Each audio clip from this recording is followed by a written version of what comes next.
Good morning, everybody. Andrew Stinchfield with Fire Behavior. Good morning. So a lot of you might be wondering, well, what's going to happen? Is this going to recover from this rainstorm? Well, there has been times in the past that it has recovered from an event like this. Kind of the rule of thumb, or what they found here in Alaska, is 6 days with temperatures over 70 degrees and RHs at or below 30%, they have seen conditions and indices recover from an event like this.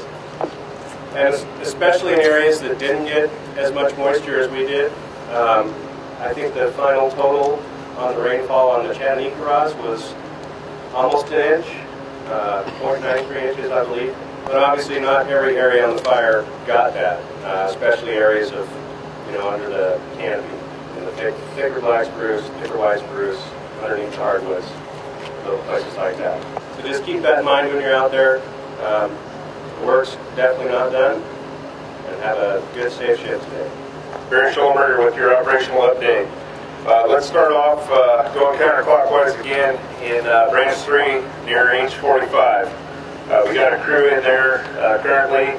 They've got a dozer line around this piece of ground right up here, just below the branch break. They're tying also into the folks coming up from the bottom near H44, making sure that piece of the line secure. It's kind of the last little piece in here, tying it off there at the branch break. It's a muddy mess in there, but they're making the best of it, and that crew will work their way out of there probably this evening. Right? Still some mop up to do around Murphy Dome and H10. You'll see some red on the map there. Those folks are going to keep continuing to mop up and secure that around H1, H10 country right in there. Moving into Division Alpha, again, our road system in there is really slick. You need to be careful today. But we got a lot of heat all along the edge on the road system there, all the way from DP 39 to DP 27. Just continued work, getting the immediate heat right there that is close, making sure that line is secure so that we feel good about that here in the future. We'll keep you in diligence there. Moving to the north from DP 27 on down the hill, a lot of heat in that area as well, and we'll insert some crews in there with some cutting and some mop-up. Structure crew, those folks are going to continue to pull hose and pumps and backhaul. We're working now on Martin and McLeod areas, and we'll continue to do a lot of work in there. We have a lot of hose and pumps through all those structures in that area, and be a busy job in there today. Working up into the branch break between branch 1 and branch 2 near H31. We got Division Zulu. They continue to look at that line clear down to the Chattanooga River and Murphy Creek. A lot of good hard black in that northeast corner, but also just making sure that our line is secure in there. As you turn the corner there into branch 1, we've got Salmon River and Rogue River Hotshots been looking at that northeast corner and looking if there's any potential cut lines. You can see our squiggly line on our map across the top, looking at potential options there to cut out all those oxbows on the Chattanooga River. We're going to continue to assess that today and see if there's some viable options in there that make sense. Chattanooga East and West resources, again, have all those structures along the Chattanooga River looking good. They've all been, pumps and hose lays and whatnot. We feel really good about that. With the current weather we've had and the predicted weather we've had, we're going to get that to a situation where we're going to take a pause on that here come Monday, pull those resources out, and we'll reinsert them when needed here in the future.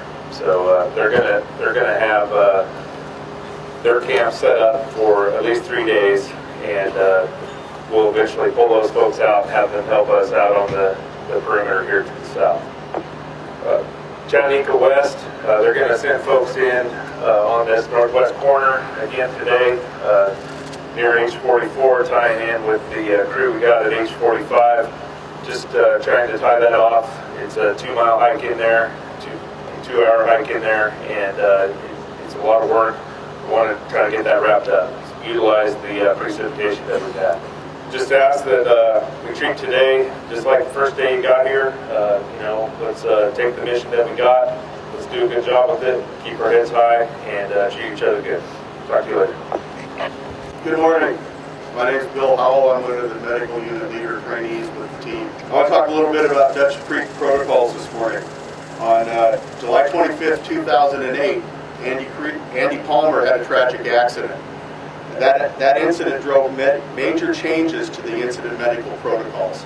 So what the medical unit does is we identify medical resources in the 204 and the 206. We assign those resources throughout the incident to include EMTs, paramedics, and ambulances. We also identify air assets to use to extricate an injured firefighter. Heliphones are identified in your IAP, along with drive times to and from various sites around the fire. This is all to provide a higher medical care in the all-important golden hour.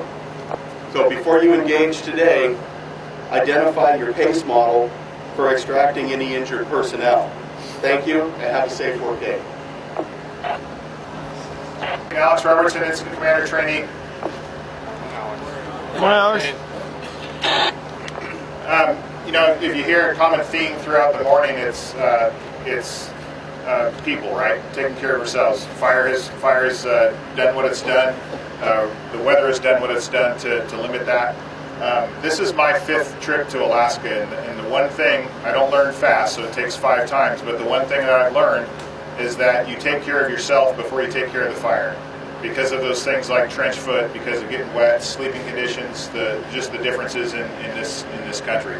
So what I've asked of you today, and really tagging on to the Dutch Creek protocols, the timing that we have, the ability to take a pause and train, is let's take a minute to think about how we're taking care of ourselves, making sure our gear's right, making sure that we are fully aware and understand our incident within incident protocols, how we're going to take care of somebody if they do get hurt, how we're going to get them out.